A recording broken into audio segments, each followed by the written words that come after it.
So, social network analysis investigates social structures through the use of networks and craft theory. This is an example of a fellowship connections network. So the small circles represent what is called a nodes, and these are the people that will be within the network, and then the lines are the connections between those people. These are called edges. So as you can see, there are some circles that are bigger than others. So the circles measures like the degree, that is the connections that people have. So the bigger the circle, the bigger the connections that a particular individual or organization has. So I'm using Kumu to represent this network, and what you can see is there's this reddish color over particular individuals, such as this person K. So the legend here shows that this person has more than 25 networks. So within like a network mapping, you're able to identify who are the key players within this network, who's playing a major role in whatever they're doing. So in this network, let me just push this here.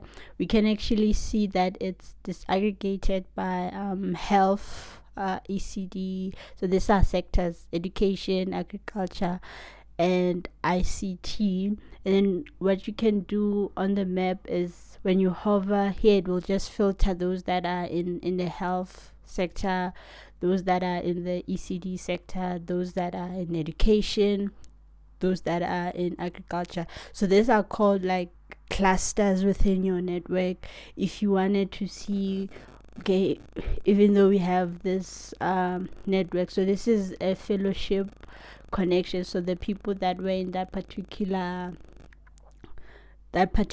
fellowship, they were asked questions regarding like, okay, who are you connected to in Facebook, as you can see the title here. So this is just to get an idea of how well connected people are outside of the fellowships, and perhaps maybe that could be an indication of how they're working together, collaborating. So then here you could also see which are in Africa.